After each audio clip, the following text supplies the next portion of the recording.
persatu keluarga korban dari kasus penemuan 7 jenazah di Kali Bekasi mendatangi posko DVI Rumah Sakit Polri Kramat Jati. Pihak keluarga menuturkan Senin malam telah melapor ke Polres Metro Bekasi Kota. Kemudian diarahkan untuk mendatangi posko DVI Rumah Sakit Polri. Sampai saat ini belum ada rilis resmi dari pihak RS Polri terkait identifikasi ke-7 jenazah.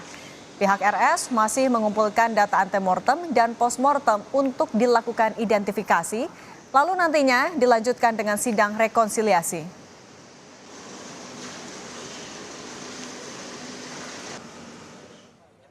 Komisi 3 DPR RI meninjau lokasi tempat ditemukannya 7 jasad remaja di Kali Bekasi, Jati Asih, Bekasi, Jawa Barat. Peninjauan langsung lokasi TKP penemuan jasad remaja dilakukan Wakil Ketua Komisi 3 Habibur Rahman dan sejumlah anggota Komisi 3, diantaranya Arteria Dahlan dan Habib Abu Bakar Al-Habsyi. Peninjauan yang didampingi Kapolres Metro Bekasi Kota juga melihat lokasi awal warung yang diduga dijadikan tempat para remaja berkumpul sebelum menceburkan diri ke Kali Bekasi akibat panik saat melihat patroli polisi. Wakil Ketua Komisi 3 DPR RI Habibur Rahman bilang saat peninjauan melihat adanya pusaran air yang diduga sebagai sebab tewasnya para remaja. Namun Habibur Rahman menyatakan tetap harus menunggu hasil penyelidikan dari polisi. Di lokasi tempat ditemukannya jenazah, dan ini kita ada di lokasi yang disebut di tempat kejadian. Ditemukannya sekelompok pemuda ya yang diduga akan tawuran oleh patroli. Itu airnya muter tuh karena hujan, kita lihat tuh ada kayak pusarannya itu, kayak pusara. Nah, mungkin itulah yang menjadi penyebab. Kita nggak mau berasumsi dulu, kita hormati proses investigasi yang dilakukan oleh Polres Metro Kota Bekasi. Kita dukung teman-teman kerja maksimal ya supaya kasus ini bisa terungkap. Jadi itu, maaf. Petugas kepolisian membawa barang bukti berupa senjata tajam berukuran besar yang diduga milik para pelaku tawuran yang berusaha menghindari patroli polisi hingga menceburkan diri ke Kali Bekasi. Puluhan senjata tajam ini dibawa ke Polres Metro Bekasi Kota. Hingga saat ini 22 orang diamankan, sementara 3 orang telah ditetapkan sebagai tersangka atas kepemilikan senjata tajam. Selain senjata, polisi juga menyita 30 unit sepeda motor.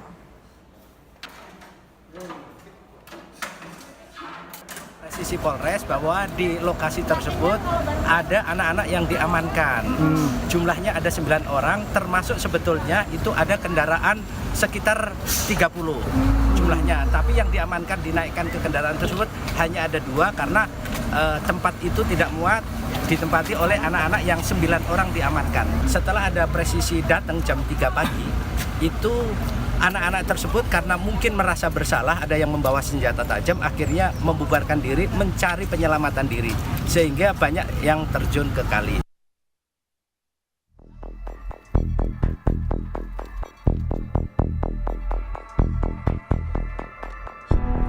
Divisi Propam Polda Metro Jaya memeriksa 9 anggota tim patroli perintis presisi Polres Metro Bekasi Kota terkait tewasnya 7 remaja yang ditemukan di Kali Bekasi. Mereka diperiksa soal standar operasional pembubaran kelompok tawuran. Hasil penyelidikan sementara, petugas menyelamatkan 4 orang yang melompat ke sungai dan memberi pertolongan. Bid Propam Polda Metro Jaya telah melakukan pemeriksaan terhadap 9 anggota patroli perintis presisi Polres Metro Jakarta Bekasi untuk mendalami ya, ini sebagai bentuk akuntabilitas untuk semuanya clear, transparan, bagaimana tahap dari mulai menerima informasi proses cyber patrol hingga mendatangi lokasi. Ada beberapa orang yang berkerumun ya. Sementara untuk mengungkap identitas korban, tim forensik Rumah Sakit Polri Kramat Jati melakukan proses otopsi kepada 7 jenazah. Ini Pak, adik saya ini. Ada. Itu adanya. Sedikitnya sudah ada 5 keluarga yang mendatangi Rumah Sakit Polri melaporkan kehilangan anggota keluarga sekaligus menyerahkan data pembanding. Keluarga yang datang sempat bercerita dirinya mendatangi Mapolres Bekasi Kota melaporkan anggota keluarganya yang hilang sejak Sabtu malam. Emang dia 2 hari sampai hari ini dia belum ada tinggal di mana. Makanya kemarin kita sudah ke Polres. Nah dari Polres tidak ada, kita diarahkan untuk ngecek di sini. Rizky ini pamit terakhir kapan, Pak? Ke pihak keluarga? Sabtu malam. Sabtu malam. Hilang itu kapan, Mbak? Sabtu sore. Terus baru. Tapi ini udah mengenalinya dari apa, Mbak? Tadi dari ada fotonya. Dalam kasus ini, 3 remaja ditetapkan sebagai tersangka karena kedapatan membawa senjata tajam saat tim patroli perintis presisi menggerebek 60 remaja yang diduga hendak tawuran. Sebelumnya, warga perumahan Pondok Gede Permai Jati Asih Kota Bekasi digemparkan dengan penemuan 7 jenazah remaja di Kali Bekasi Minggu pagi. Ke-7 jenazah pertama kali ditemukan warga sekitar yang tengah mencari kucing dan langsung melaporkan ke polisi. Kasus ini kini dalam penyelidikan Polres Metro Bekasi Kota. Tim Liputan Kompas TV.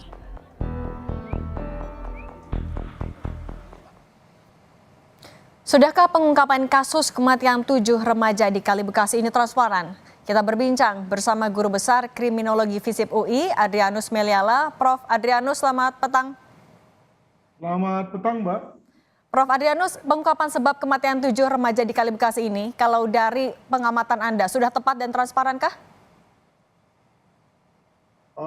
Tentu harus dengan koma ya. Kenapa? Karena ini kan sudah masuk pada lidik-sidik Polri ya, maka tentu konteks transparannya tidak berarti lalu kemudian amat terbuka di mana misalnya wartawan harus masuk gitu.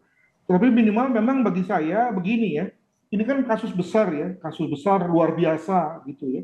Maka apakah memang harus ditunggu sampai semuanya final dulu, baru kemudian diadakan satu rilis? Bukankah sebetulnya pemberitaan itu atau informasi itu bisa dicicil sebetulnya? Ya, di sini misalnya banyak pihak-pihak yang bisa memberi komentar. Tadi mulai misalnya Kapolsek Rawalumbu bicara sedikit sekali gitu ya. Kapolresnya belum ngomong tuh gitu ya. Kalau diserahkan pada Kasatnya kelihatannya tegang betul tuh untuk bicara begitu ya. Belum lagi kalau kita bicara mengenai mana itu polisi yang mengadakan patroli. Bukankah mereka juga bisa memberikan keterangan kepada wartawan agar kemudian publik tahu minimal apa yang terjadi. Jangan semuanya ditunggu sampai akhir gitu ya. Padahal sebetulnya kita sebagai masyarakat juga sebetulnya sudah mulai tahu apa yang terjadi. Ini memang kesannya ada gaya kehumasan yang berbeda nih di Polri ini. Takut misalnya ada yang ngomongnya beda begitu ya. Sehingga kemudian lalu semuanya dikekep sampai akhir begitu. Ini mungkin dugaan saya secara liar saja. Begitu, Mbak. Ini ada kaitannya kah juga dengan pengusutan yang melibatkan Propam Polri? Apakah kalau Prof. Adrianus sendiri melihatnya apakah ini akan berjalan dengan cepat artinya penyelidikannya? Ya ini aja udah 2 hari ya, tapi masih begini kan ngomongnya, masih kita tunggu terus gitu ya. Nah, betul bahwa memang yang final harus ditunggu, tapi jangan lupa bahwa sebetulnya kan ada tugas Polri juga untuk memberikan public information. Nah, untuk itu maka bagi beberapa sumber yang misalnya baik memberikan satu pencerahan, kenapa tidak? Tadi misalnya dikatakan bahwa ada masyarakat yang ada anggota kelompok yang selamat dan kemudian lalu ditolong oleh Polri. Hadirkan dong, biar dia ngomong misalnya. Demikian juga tadi anggota presisi yang patroli, hadirkan dong. Karena apa? Karena ini juga soal dengan persepsi publik ya, yang menurut saya makin negatif nih. Saya sebagai kriminal itu berkali-kali ditanyai oleh media nih secara agak sinis tuh, mengindikasikan bahwa sebenarnya Polri ini brutal nih, kekerasan nih. Mungkin jangan-jangan pelakunya dipukulin semua, maka kemudian takut lalu loncat gitu. Nah, artinya Polri sendiri yang menurut saya akan rugi kalau menunda pemberitahuan itu secara tuntas ya. Makanya bagusnya itu dicicil dari sekarang, diberitahukan sejak sekarang apa sebenarnya yang kurang lebih terjadi, sehingga nanti misalnya kita tidak perlu lagi menunggu sampai kemudian kondisi terakhirnya. Begitu dari saya. Oke, Prof, kan kematian remaja ini juga disangkut pautkan dengan peristiwa pengejaran polisi terhadap korban yang diduga hendak tawuran. Kalau Anda juga melihatnya dengan dilibatkan Propam Polri, adakah indikasi pelanggaran disiplin dan juga kode etik di sana? Ya kalau sebutannya adalah patroli, maka memang bertendensinya adalah pencegahan. Lain hanya dengan misalnya tim buser ya, tim tindak itu tendensinya adalah aktif tuh, melakukan penangkapan, penembakan kalau perlu. Tapi kalau patroli itu memang tendensinya adalah pencegahan. Tendensinya adalah pasif ya, tergantung pada apa skala bahaya yang dihadapi. Nah, kemungkinan ada kemungkinan nih ada anggota gerombolan tersebut yang mungkin menyerang polisi, maka kemudian dihadapi, atau misalnya ada anggota yang mengacungkan celurit lalu kemudian dihadapi. Tapi sekali lagi tendensinya adalah negatif, adalah pasif ya, terkait dengan apa yang dihadapi. Nah, kalau memang dalam hal ini ada indikasi misalnya polisinya melakukan satu pemukulan, penyiksaan yang tidak pada tempatnya, barulah kemudian Propam akan bicara. Nah, nampaknya itu yang kemudian diklarifikasi oleh Propam. Namun saya yakin rasanya kalau lihat dari bahwa mereka cuma beberapa orang, artinya anggota patroli tersebut hanya beberapa orang. Sementara yang dihadapi adalah puluhan orang, konon katanya 70 anak muda, maka rasanya kalau mereka kemudian melakukan satu aksi yang bersifat kekerasan, itu mereka akan mati sendiri tuh, para polisi itu akan dilawan gitu oleh para anak-anak muda ini ya. Apalagi kalau kita duga bahwa mereka sudah berkonsumsi dengan alkohol ya, maka kemungkinan untuk kemudian mereka berang dan marah itu amat mungkin terjadi. Nah, yang terjadi adalah, Prof, tapi kan dugaannya adalah tawuran itu juga belum terjadi. Aksi tawuran tidak bisa dibenarkan, tapi sampai ada yang kabur saat patroli, kemudian sampai meninggal dunia 7 orang karena diduga tenggelam juga di Kali Bekasi. Kalau menurut Anda, siapa yang harusnya bertanggung jawab?